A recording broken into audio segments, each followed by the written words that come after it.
Hi dears, ഇന്ന് ഞാൻ ഉണ്ടാക്കുന്നത് വളരെ സ്പെഷ്യലായിട്ടുള്ള ഒരു ഐറ്റമാണ് കേട്ടോ. വളരെ സ്പെഷ്യലായിട്ടുള്ള ഓണാട്ടുകരക്കാരുടെ തനത് വിഭവമായ ഉണക്കക്കൊഞ്ചും മാങ്ങയും ഉപയോഗിച്ചിട്ടുള്ള നല്ലൊരു കറിയുടെ റെസിപ്പിയാണ് കേട്ടോ. എല്ലാവരും ഒന്ന് ട്രൈ ചെയ്ത് നോക്കണം. പലരും പല രീതിയിലാണ് ഈ കറി ഉണ്ടാക്കാറ്.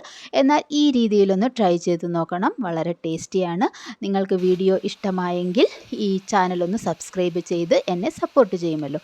അപ്പോൾ നമുക്ക് വീഡിയോയിലേക്ക് കടക്കാം. ഒരു ചട്ടി എടുത്തിട്ടുണ്ട്. അതിലേക്ക് ഒരു മാങ്ങ എടുക്കുന്നുണ്ട്. അതും 6 പച്ചമുളകും ഇട്ട് കൊടുക്കുന്നുണ്ട്. അതിനുശേഷം അരമുറി തേങ്ങയും ഒരു 4 ചുമന്നുള്ളിയും അതും കൂടി അരച്ചത് ഇതിലേക്ക് ഇട്ട് കൊടുക്കുന്നുണ്ട്. തേങ്ങ ഒരുപാടങ്ങ് അരയാൻ പാടില്ല. ജസ്റ്റ് ഒന്ന് തരിതരിപ്പായിട്ട് വേണം അരച്ചെടുക്കാൻ വേണ്ടിയിട്ട്. ഈ ഒരു കൺസിസ്റ്റൻസിയിൽ കിട്ടണം. അതിനുശേഷം സെയിം ജാറിലേക്ക് നമുക്ക് ഉണക്കക്കൊഞ്ചിട്ട് കൊടുക്കാം. ഒരു 2 സ്പൂൺ മുളക് പൊടിയും 1/4 ടീസ്പൂൺ മഞ്ഞൾപ്പൊടിയും ചേർത്ത് അതും കൂടി ക്രഷ് ചെയ്ത് ഇതിലേക്ക് ഇട്ട് കൊടുക്കുന്നുണ്ട്.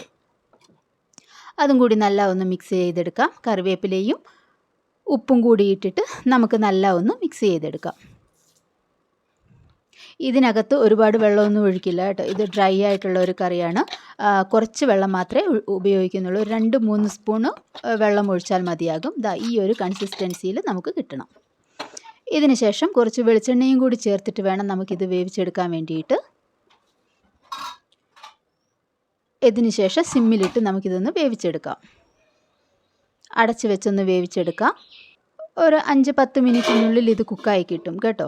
ഒരുപാട് വെള്ളമൊന്നും ഒഴിക്കേണ്ട കാര്യമില്ല. അപ്പോൾ ഏകദേശം കുക്കായിട്ടുണ്ട്. നമുക്കിനി ഉലുവാപ്പൊടി കൂടി ചേർത്ത് കൊടുക്കാം. ഇതും കൂടി ചേർത്ത് നല്ല ഒന്ന് ഇളക്കി കൊടുക്കാം. ഇതിന് ശേഷം കുറച്ച് കറിവേപ്പിലയും പച്ച വെളിച്ചെണ്ണയും ഒഴിച്ചിട്ട് അടച്ച് വെച്ച് വേവിക്കാം. വളരെ ടേസ്റ്റി ആയിട്ടുള്ളൊരു കറിയാണ്. എളുപ്പം ഉണ്ടാക്കിയെടുക്കാനും പറ്റും. എല്ലാവരും ഒന്ന് ട്രൈ ചെയ്ത് നോക്കണം. ഫീഡ്ബാക്ക് അറിയിക്കുകയും വേണം. Thanks for watching.